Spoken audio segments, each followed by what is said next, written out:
2013년도에 우리나라 어느 방송사에서 학교의 학생들을 대상으로 설문조사를 진행을 했습니다. 설문의 내용이 당신에게 10억을 준다면 감옥에 1년 갈 의향이 있습니까?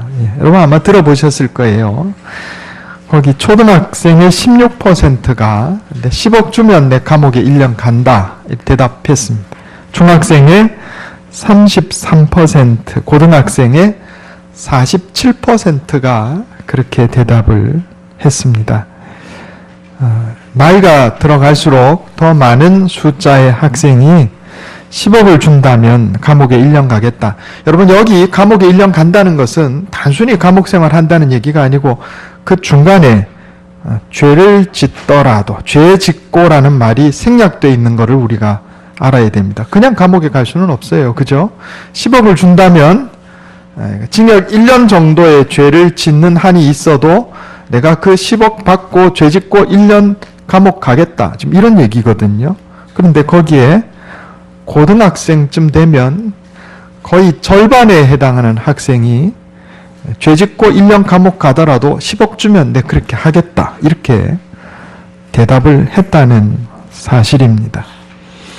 제가 전에 4세기 수도자 존 카시안이 말한 8가지 악덕에 대해서 말씀드린 적이 있습니다. 그리스도인이 피해야 할 8가지 악덕.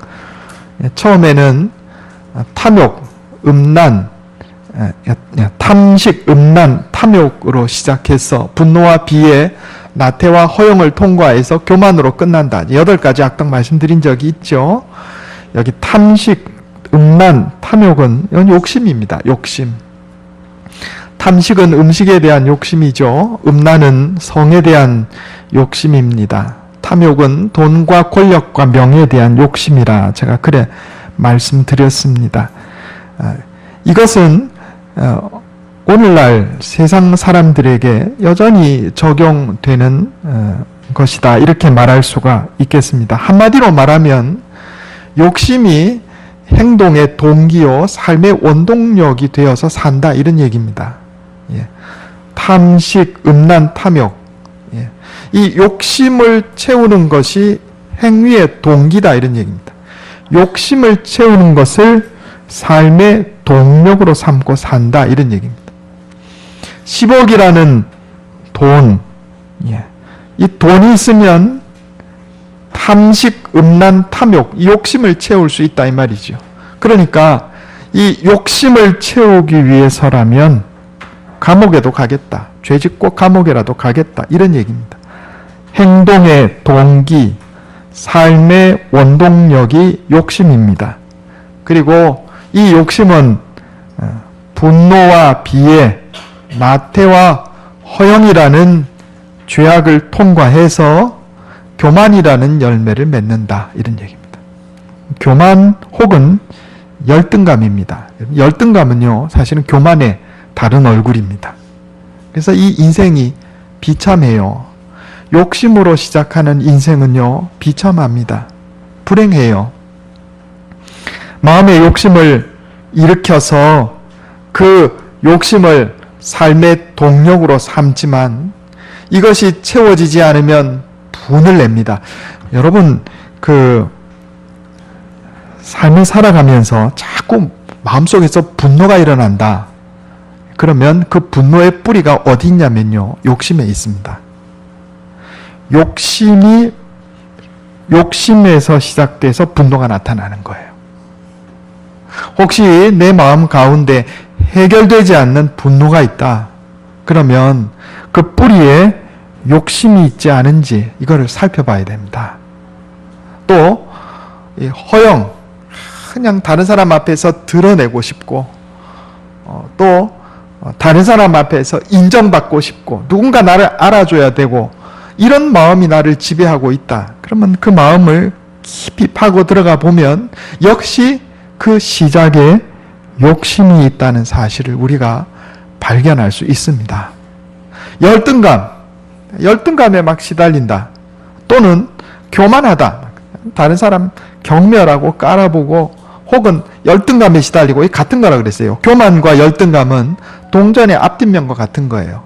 그러면 그것을 파고 들어가 보면 그 마음 깊은 곳에 뭐가 있냐면 욕심으로 시작된다, 이런 얘기입니다.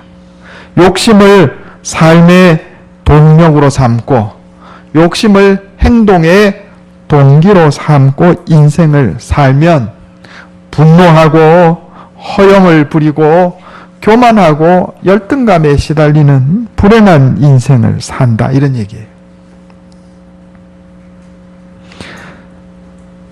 세상 사람들은 이와 같은 삶에 빠져 있고 이런 삶은 비참하기 이를 데가 없습니다. 그런데 오늘 우리에게 주시는 하나님의 말씀은, 그렇다면 그리스도인들은 어떻게 살아야 하는가?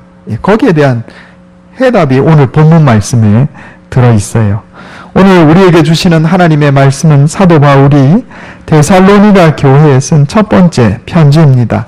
바울은 오늘 본문 말씀을 통해서 데살로니가 교회 성도들의 믿음과 삶에 대해서 칭찬하고 있습니다. 이 데살로니가 교회 성도들이 얼마나 믿음 안에서 아름답게 살았는지 그 소문이 주변의 여러 지역에까지 소문이 나서 복음 전파에 도움이 되었다고 성경은 기록합니다. 데살로니가전서 1장 7절에 너희가 마게도냐와 아가야에 있는 모든 믿는 자의 본이 되었느니라 그랬어요. 마게도냐와 아가야는 이 지방 이름입니다. 우리 경상도 전라도 하듯이 지방 이름이에요. 로마 제국의 주변에 마게도냐와 아가야 지방에까지 데살로니가 교회 성도들의 믿음과 삶이 좋은 소문이 났다, 이런 얘기예요. 데살로니가전서 1장 8절에 너희 믿음의 소문이 각처에 퍼졌으므로 우리는 아무 말도 할 것이 없노라 그랬어요. 책망할 것이 없다, 이런 얘기입니다. 이들이 어떤 모습으로 믿고 어떤 모양으로 살았기에 이처럼 바울로부터, 하나님으로부터 칭찬받는 교회가 되었을까? 이것을 한번 살펴보고자 합니다. 데살로니가 교회 성도들의 삶을 한 구절로 요약한 것이 오늘 데살로니가전서 1장 3절의 말씀입니다. 우리 같이 한번 읽어보겠습니다. 데살로니가전서 1장 3절 같이 읽겠습니다. 시작. 너희 믿음의 역사와 사랑의 수고와 우리 주 예수 그리스도에 대한 소망의 인내를 우리 하나님 앞에서 끊임없이 기억하미니. 아멘. 데살로니가 교회 성도들의 모범적인 삶을 세 가지로 요약하고 있는데, 첫째는 믿음의 역사, 두 번째는 사랑의 수고, 그리고 마지막으로 소망의 인내, 이렇게 세 가지를 들고 있습니다. 첫 번째, 믿음의 역사를 한번 살펴보겠습니다. 따라해 보겠습니다. 믿음의 활동. 역사라는 말은 히스토리가 아니고 활동을 얘기하는 겁니다. 예, 믿음의 역사, 믿음의 활동. 구약 성경의 끝자락에 보면 하박국서라고 하는 책이 있어요. 이것은 하박국 선지자의 예언을 기록하고 있는 책입니다. 하박국 선지자는 유다 나라가 우상 숭배와 각종 죄악으로 물들었을 때, 그래서 바벨론이라는 나라가 쳐들어와서 유다 나라가 풍전등화와 같은 어려움, 위기에 처해 있을 때 활동하던 선지자입니다. 하박국 선지자는 유다 나라의 부정과 부패, 악인이 의인을 핍박하고 율법이 무너지고 공의가 사라져버린 당시 유다의 현실을 바라보면서 하나님 앞에 묻습니다. 하나님, 이처럼 악인이 의인을 핍박하고 온 나라에 폭력과 부정과 부패가 가득한데, 하나님, 세상이 이렇게 억울하게 돌아가는데 하나님 왜 가만히 계십니까? 또 바벨론이라는 제국, 저들은 하나님을 알지도 못하는 민족인데 비록 유다 나라가 죄를 지었다 할지라도 그래도 하나님을 섬기는 민족인데 저 불의한 제국이 쳐들어와서 유다 나라가 망하게 생겼는데 하나님 왜 이렇게 내버려 두십니까? 이렇게 하나님께 질문을 했어요. 그러자 하나님께서 하박국에게 대답하기를 그의 마음은 교만하며 그 속에서 정직하지 못하나 의인은 오직 그의 믿음으로 말미암아 살리라. 이렇게 대답을 하셨어요. 악인은 오래가지 못하고 멸망하고 말 것이지만 그러나 오직 의인은 그의 믿음으로 말미암아 살리라. 이렇게 대답하셨단 말이에요. 찬양도 있어요. 여러분 기억하시죠? 오직 의인은 믿음으로 말미암아 살리라. 오직 의인은 믿음으로 말미암아 살리라. 여러분 이 하나님의 응답, 오늘 데살로니가 전서 1장 3절의 말씀과 동일한 말씀이에요. 악한 자들은 어떻게 산다는 거예요? 욕심으로.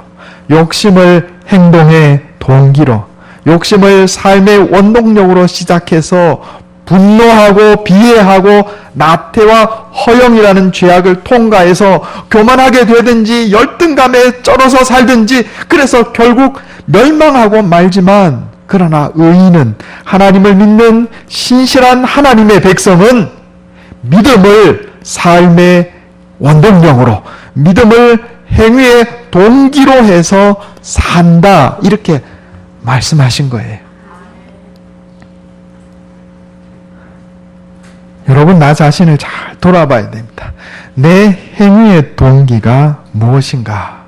아까 제가 10억을 주면 1년 동안 감옥에 가겠습니까? 하는 질문에 혹시 내 마음속에 아유 나도 가겠다 이런 마음이 들었다.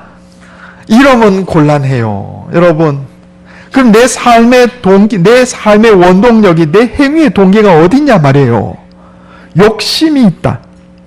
내 행위의 동기가, 삶의 원동력이 욕심이면요, 이게 아까 말씀드린 것처럼 삶의 어떤 모습으로 나타나냐면 분노하는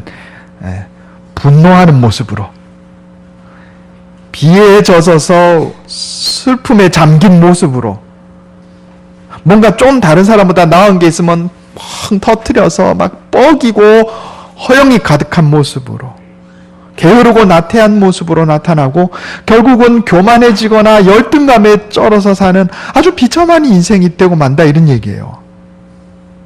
그러나 우리 그리스도인들은 행위의 동기나 삶의 원동력을 욕심으로 삼아서는 안 되고 믿음으로 시작해야 된다, 이런 얘기입니다. 어떤 믿음? 내일 모레 성탄절입니다.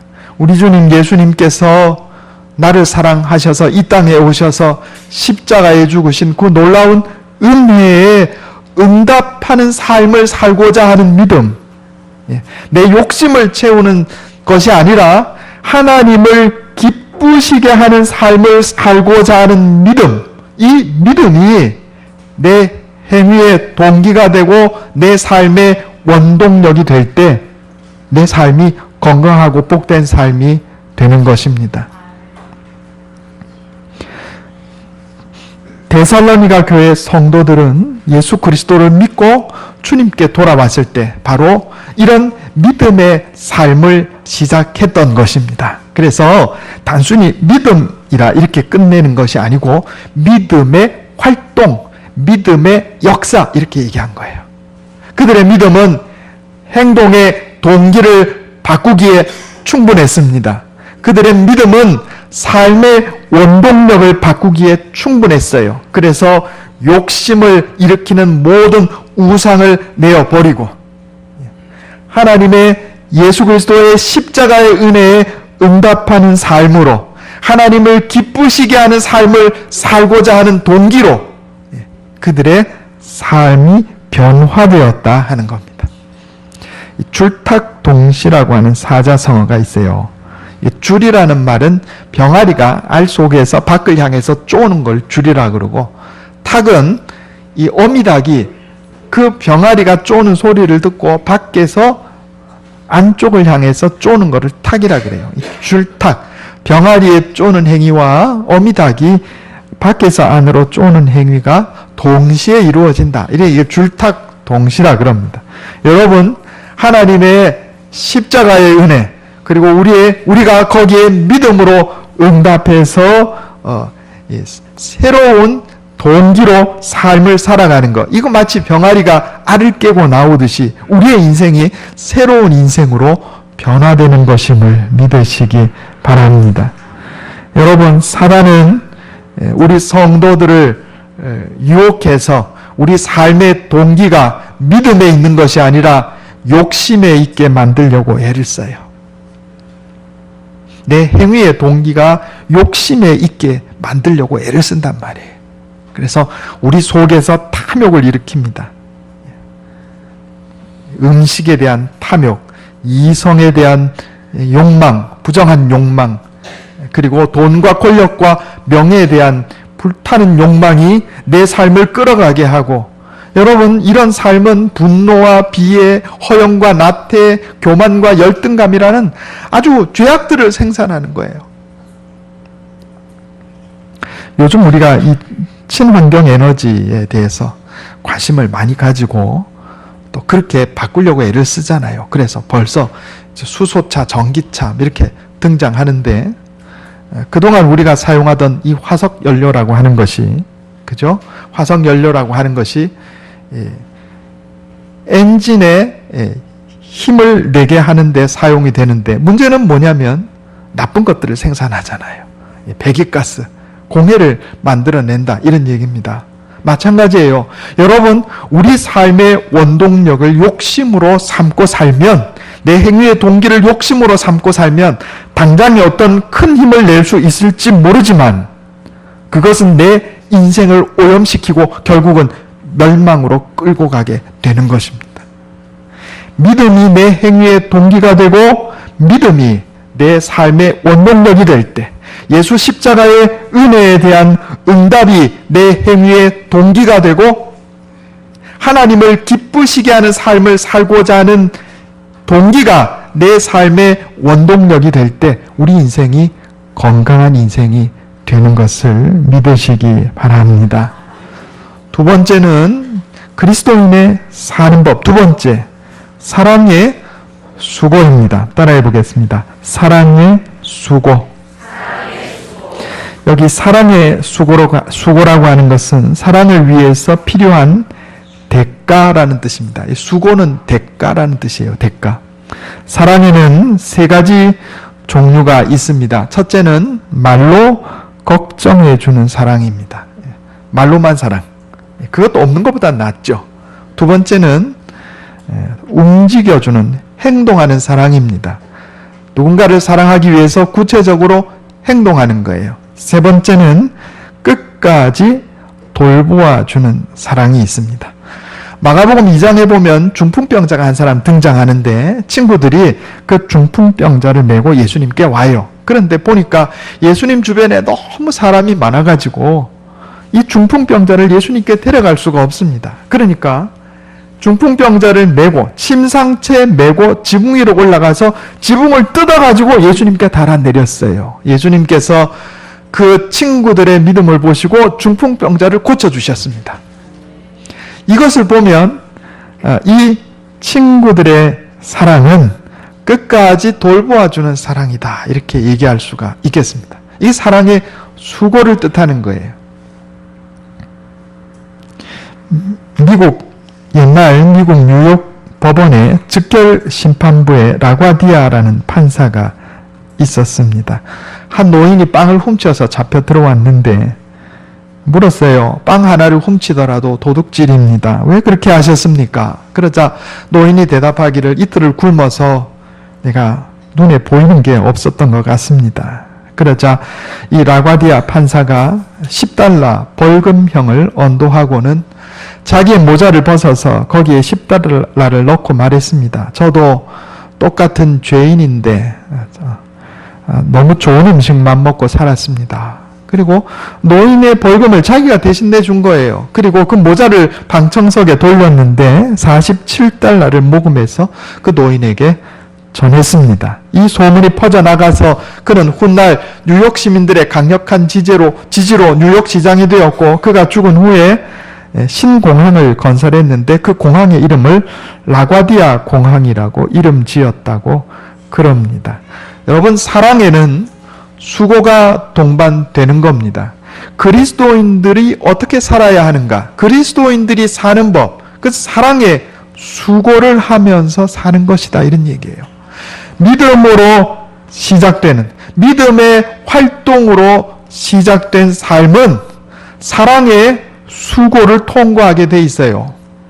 욕심으로 시작된 인생은 다른 사람이 나에게 해주지 않는다고, 내가 원하는 것을 다른 사람이 내게 해주지 않는다고 분노하고 비애에 잠기고, 또 자기가 억지로 남의 것을 빼앗아서 허영에 빠지고 게으름에 빠지고 교만이나 열등감에 이르게 되지만, 믿음으로 시작된 인생은 다른 사람을 위해서 수고하는 삶을 살게 되는 것입니다.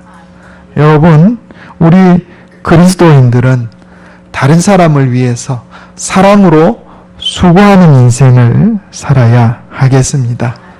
말로만 걱정해주는 사랑을 넘어서서 행동하는 사랑, 끝까지 돌보아주는 사랑으로 나아가야 하겠습니다. 여러분, 가족 간의 관계도 마찬가지예요. 가족 간의 관계도. 우리가 내 가족이면 다 사랑하는 것 같지만 별로 그렇지 않습니다. 내가 말이죠, 가족 관계 안에서 욕심으로 삶의 원동력으로 삼으면 내 자식이나 내 부모가 나에게 해줘야 할 것을 해주지 않는다고 분을 내고 성을 내고 비탄에 잠기고, 여러분 인생이 그렇게 진행된다면 그건 그리스도인이 사는 법이 아니에요. 불신자들이 사는 거예요. 그것은 지옥으로 떨어지는 멸망하는 자들의 삶의 방식이다, 이런 얘기입니다. 대가를 바라지 아니하고 내가 사랑으로 수고하는 것. 하나님께서 나 같은 죄인임에도 불구하고 하나님이 나를 사랑하신 것처럼, 하나님이 나를 위해 희생하신 것처럼 나도 믿음으로 시작해서 사랑의 수고로 내 가족을 대하고, 사랑의 수고로 내 이웃을 대하고, 사랑의 수고로 내 직장 동료를 대할 때, 이것이 그리스도인이 살아가는 방식이다, 이런 얘기예요. 세 번째는 소망의 인내입니다. 따라해 보겠습니다. 소망의 인내. 소망이라고 하는 것은 아직 완성되지 않은 미래의 일을 바라보는 것입니다. 이 소망은 필히 인내를 동반하게 되어 있습니다. 소망이 이루어지기까지 참고 견뎌야 한다, 이런 얘기입니다. 믿음으로 시작해서 사랑의 수고를 감당할 때 하나님께서 우리에게 주시는 복이 있는데 그게 단박에 이루어지는 게 아니에요. 시간이 걸린다, 이런 얘기예요. 이 시간 동안 참고 버텨내는 것, 소망을 가지고 참고 버텨내는 것, 이것이 바로 그리스도인이 사는 법이다, 이런 얘기입니다. 인내에는 두 가지가 있다, 제가 그런 말씀 드렸어요. 첫째는 어렵고 힘든 상황을 버텨내는 인내가 있고, 두 번째는 어렵고 힘든 사람을 참아주는 인내가 있다 그랬어요. 우리 인생의 인내는 이 두 가지에서 크게 벗어나지 않아요. 어렵고 힘들어도 그 참고 버티는 거예요. 나를 힘들게 하는 사람이 있어도 참아주는 거예요. 이게 인내입니다. 그리스도인의 삶의 방식은 소망의 인내 안에서 사는 겁니다. 특히 우리가 유의해야 할 것은 악인이 잠시 형통하는 것처럼 보일지라도 그 삶을 부러워하지 말아야 된다 하는 겁니다. 시편 37편 1절 2절에 보면 악을 행하는 자들 때문에 불평하지 말며 불의를 행하는 자들을 시기하지 말지어다. 그들은 풀과 같이 속히 배임을 당할 것이며 푸른 채소같이 쇠잔할 것이미로다. 욕심을 일으켜서 그것을 행동의 동기로 삼고 삶의 원동력으로 삼아서 당장에는 무엇인가 이루는 것 같고, 당장에는 돈도 많이 버는 것 같고, 당장에는 높은 지위에 올라가는 것처럼 보일지 몰라도 여러분, 그 결국은 멸망이다, 이런 얘기입니다. 왜? 시작이 잘못됐기 때문에. 우리가 악인들의 삶의 방식을 부러워하게 되면, 그것을 본받게 되고, 그것을 본받게 되면 그들이 하나님의 심판을 받아 멸망할 때 나도 같이 망하는 거예요. 데살로니가 교회 성도들은 그리스도인이 사는 올바른 방법으로 신앙생활하고 또 세상에서의 삶을 살았습니다. 믿음의 역사, 사랑의 수고, 소망의 인내를 품고 살았다. 이런 얘기예요. 한 현명한 농부가 두 아들을 데리고 잡초가 무성한 밭에 나가 물었습니다. 아들들, 이 많은 잡초를 제거하려면 어떻게 해야 되겠느냐. 그러자 큰아들이 대답하기를 제초제 농약을 써야 된다. 그랬습니다. 둘째 아들은 잡초를 뿌리째 뽑으면 되겠습니다. 그래서 농부가 두 아들에게 농을 맡겨놨는데 한 달이 지나고 나도 농약도 쓰고 잡초를 뽑아도 별로 효과가 없어요. 그래서 내가 한번 해보마. 그러고 몇 달 뒤에 아들들을 다시 밭으로 불렀는데 잡초는 없고 또 아름다운 초록빛으로 넘실거리는 벼가 심어져 있었다. 이런 얘기입니다. 아들들을 향해서 아버지가 말하기를 잡초를 없애는 가장 확실한 방법은 그 자리에 가치 있는 곡물을 심는 것이다. 이렇게 말했다고 합니다. 영국의 목회자 콜턴은 악을 몰아내는 것으로는 충분하지 않고 그 자리에 덕을 심어야 한다. 이렇게 가르쳤습니다. 여러분, 오늘 데살로니가 전서 1장의 말씀은 그리스도인이 사는 방법에 대해서 우리를 교훈하고 있습니다. 우리의 행위의 동기, 우리의 삶의 원동력은 결코 욕심이 되어서는 안 되고 믿음이 되어야 한다 하는 겁니다. 예수 그리스도의 십자가의 은혜에 대해서 응답하고자 하는 믿음, 하나님을 기쁘시게 하는 삶을 살고자 하는 믿음이 내 행위의 동기요 삶의 원동력이 되고, 그것이 더 나아가서 사랑의 수고가 내 삶의 방식이 되고, 소망의 인내를 가지고 어려움을 이겨낼 때 우리 인생이 복된 인생, 건강한 인생이 되는 것입니다. 인생을 욕심으로 시작하면 분노와 비탄, 나태와 허영을 통과해서 교만과 열등감에 쩔어 사는 인생이 되고, 그 인생은 결국 멸망으로 떨어지고 마는 것입니다.